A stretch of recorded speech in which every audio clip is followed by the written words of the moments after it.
Ces mesures sont-elles suffisantes et surtout sont-elles applicables? Sont-elles réalistes? On va en parler tout de suite avec Sabrina Ali Benali. Bonsoir. Bienvenue. Vous êtes médecin aux urgences médicales de Paris. Ça veut dire quoi? C'est quoi votre activité au quotidien? C'est de la permanence de soins au domicile. Ouais. Typiquement, quand on nous parle là de réorienter vers des médecins de ville, ça me fait un petit peu sourire, puisqu'en fait, déjà, la majorité de nos appels, c'est des gens qui ne trouvent pas de médecins de ville, qui n'ont plus de médecins, qui ne prennent plus de nouveaux patients parce qu'ils sont débordés. Et même dans les grandes villes comme Paris, on a déjà plusieurs arrondissements qui ont des zones de déserts médicaux, même dans les hypercentres. Et je ne parle pas de certains de mes confrères qui font déjà dans certaines villes 9h, 22h sans interruption et ont du mal à trouver des remplaçants lorsqu'il s'agit même d'emmener leurs enfants à l'hôpital ou juste de prendre quelques congés. Donc, bon.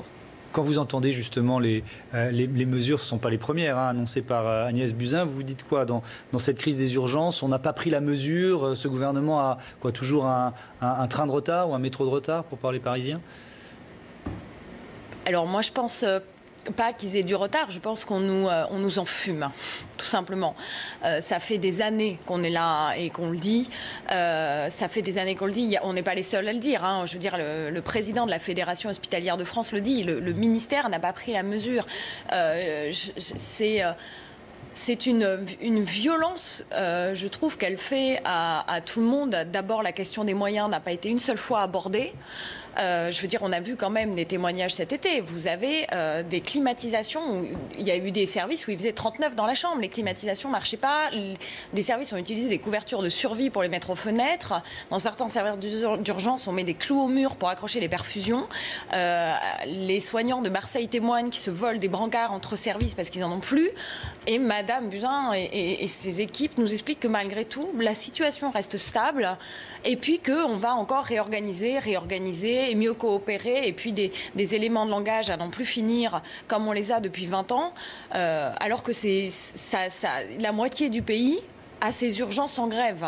Donc je veux dire, à un moment, bon, soit on nous dit, écoutez, allez vous faire voir, finalement, que les patients restent 110 heures sur des brancards, que nenni, soit arrêtons la langue de bois, arrêtons de nous enfumer avec des communiqués et des audits à n'en plus savoir quoi faire, alors que les gens sur le terrain savent ce qu'il faut faire. Je recevais il y a 2 jours sur RTL un médecin, ancien médecin aux urgences à l'hôpital, qui est redevenu généraliste et qui disait: j'ai décidé d'arrêter le jour où pendant plusieurs heures je me suis battu pour obtenir une vraie place pour une patiente qui était sur un brancard.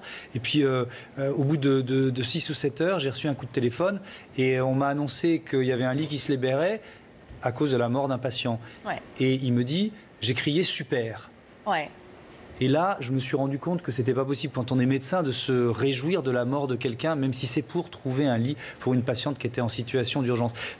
Cette humanité, qui est peut-être l'une des premières qualités qu'on demande à un médecin, vous avez le sentiment de la perdre au quotidien, parfois? Mais évidemment, et puisque vous dites là, moi j'ai déjà fait un post là-dessus, rappelez-vous la toute première vidéo qui m'avait un petit peu projetée sur l'espace public.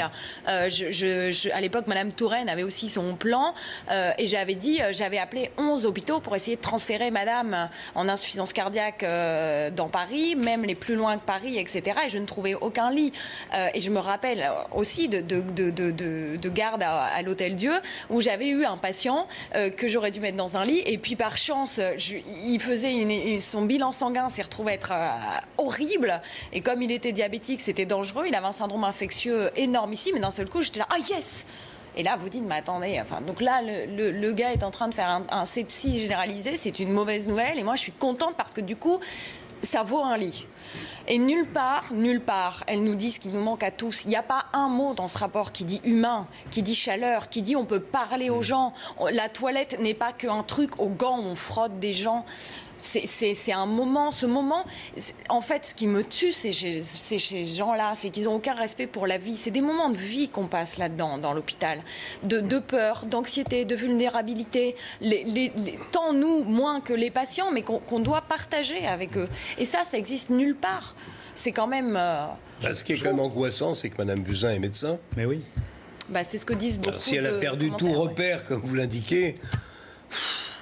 Mais on revient à la question des moyens, Jean-Claude, qu'on abordait juste avant. Quoi. Si les urgences, telles qu'elles fonctionnent aujourd'hui, sont quasi éternel. C'est le nouveau moyen d'aller se faire soigner à l'hôpital, quelle que soit la maladie dont on souffre. C'est-à-dire qu'en principe, les urgences, c'était des patients qui avaient besoin de soins urgents. Apparemment, c'est plus le cas, parce qu'il y en a beaucoup d'autres qui pourraient attendre.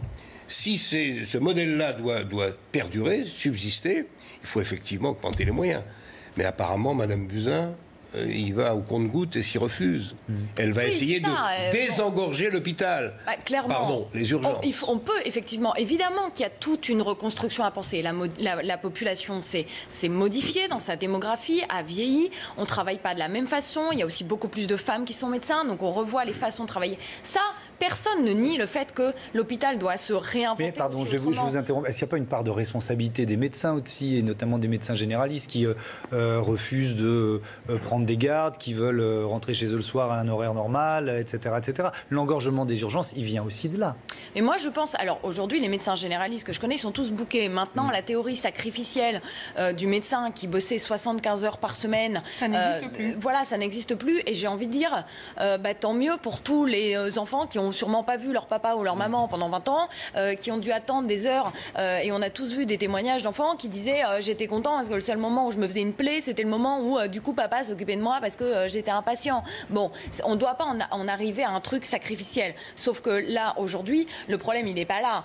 On peut le prendre sous tous les... Et je suis sûre qu'avec tous mes confrères, si demain, on avait tous le défi à relever pour la médecine de demain à construire ensemble et non pas imposer, on serait capable d'inventer, et peut-être tout le monde, s'il y avait un respect de nos métiers, une revalorisation salariale qui aille avec, on serait capable de faire des gardes tournantes, d'assurer des permanences de soins, etc. Donc, c'est à mon avis, le souci n'est pas là. Juste d'abord, le souci, rien que dans l'hôpital, chez vous, vous avez un matelas pour dormir, une cuisine pour manger, il y a des casseroles pour mettre des pâtes dedans. Bon, nous, il nous faut aussi ça. Il faut le minimum nécessaire pour soigner les gens. Déjà, l'hôpital, la Fédération hospitalière de France, elle estime qu'il lui faut 6,5 milliards d'investissements par an pour tenir le truc. On est tout le temps en dessous de 4. Donc déjà, on commence par la base. Et après, le reste, c'est enfumage. On vous dit réorienter les patients directement dans les lits. Oui, vous venez de le dire vous-même. Réorienter directement dans le service de quoi quand il n'y a plus de lits? C'est pas un hôtel, l'hôpital, il peut pas être à 100% plein. Donc il faut des lits vacants pour pouvoir faire ça, etc. La question, c'est effectivement la question des moyens. On l'entend clairement. On entend tout le temps aussi que l'État n'a plus d'argent. L'État est super endetté. On va voir comment effectivement le budget se passe là dans les mois qui viennent. On va vivre des semaines cruciales comme toutes les semaines, comme toutes les années au moment du budget. Mais il n'y a plus d'argent. Donc elle va devoir effectivement gérer au mieux avec Gérald Darmanin qui va sans doute lui dire que c'est plus possible. Donc la question que j'ai envie de vous poser, c'est est-ce qu'il y a trop d'hôpitaux en France? Alors, non, certainement pas. 2, il n'y a plus d'argent. Est-ce qu'on a les moyens d'avoir tous les hôpitaux? Tout le monde n'est pas de cet avis-là. Ça dépend par quel prisme on le prend. Parce que là, aujourd'hui, quand vous voyez, la dernière fois, j'étais invitée par votre consoeur Laurence Ferrari, et puis il y avait un monsieur, Cédric quelque chose, j'ai oublié son nom, excusez-moi, qui travaille avec vous. Non, un jeune monsieur à côté que j'ai vu quelques fois, qui expliquait comment des dizaines de millions d'euros se sont volatilisés pour aider certaines grandes entreprises à accéder à l'emploi, etc., le CICE, etc., et des grandes aides comme ça qui ont fini redonnées en dividendes avec un argent qui est parti en fumée nulle part ailleurs, et aujourd'hui on va nous expliquer qu'il ne peut pas être mis dans les structures publiques. Donc l'État n'a plus d'argent. Bon, ça c'est un certain prisme vu d'un certain côté. En attendant, quand il s'agit de retirer 4 milliards d'euros à l'État en supprimant l'impôt sur la fortune, et qu'aujourd'hui on explique aux infirmières qui sont à 1300 balles, qui sont les dernières payées de l'OCDE, qui se lèvent à 5h30 le matin et qu'elles prennent soin de leurs concitoyens tous les jours, qu'on ne peut pas les augmenter, si vous voulez, moi ça me fait doucement rigoler. Donc il y a quand même deux poids, deux mesures. Et à un moment... Dernier mot. Le dernier mot, c'est que si vous voulez, je trouve ça... c'est fou d'être là, d'être encore invité depuis 2 ans, à toujours redire la même chose, comme tous mes collègues, etc. Et on est là entre la météo et puis le prochain film avec la compote devant la télé. Et juste là, c'est la vie des gens. Mais vous allez faire grève jusqu'au bout cette fois-ci ou pas? C'est la vie. Souvent, il faut respecter la vie des gens. Il y a un papa qui s'est suicidé, papa de 4 enfants, un cadre infirmier, quoi. Donc elle peut pas être là et nous dire la situation saturation, elle est stable. Là, je pense que si on va là, maintenant, et qu'on fait un focus là, ce soir, dans tous les services d'urgence, les familles à côté des personnes sur les brancards qui sont là depuis des heures et des heures, il y a les urgences qui ont affiché le nombre d'heures, 90 heures. Donc, c'est ça, quoi. Que ces gens arrêtent cette violence sociale qu'ils exercent sur nous tous et qui respectent un petit peu la vie des gens, la vie des soignants, la vie des patients. Je croyais qu'on avait le meilleur système de santé au monde. C'est sur des études d'il y a 20 ans. Aujourd'hui, on a une augmentation des effets indésirables sur la fatigue des soignants. Vous avez les enquêtes de santé mentale les plus alarmantes. Vous avez les médecins qui tournent à la coke et aux amphétamines.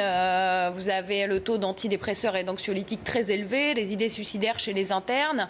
Vous allez sur Twitter et vous trouvez un interne qui vous dit « c'est à quel moment que j'espère me faire renverser par une voiture et que je ne regarde pas exprès en traversant la route parce que j'aurai peut-être un arrêt de travail ».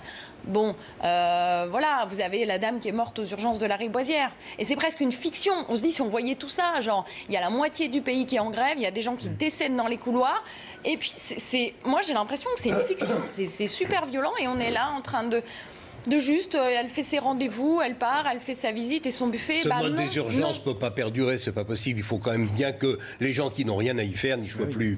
Quand vous le vouliez, non, on ne peut pas que vous réclamiez. Ça n'existe pas, ne rien avoir à y faire, ne pas être peut-être au bon endroit et correctement pris en charge. Orienter différemment les patients, c'est l'idée de sortir de ce SAMU toute urgence, c'est quand même une bonne idée. Bien sûr, mais les chiffres, ils sont statistiquement significatifs puisque ce n'est pas eux qui engorgent les urgences. Une angine, un streptotest, 5 minutes, une ordonnance d'amoxicilline, il est dehors.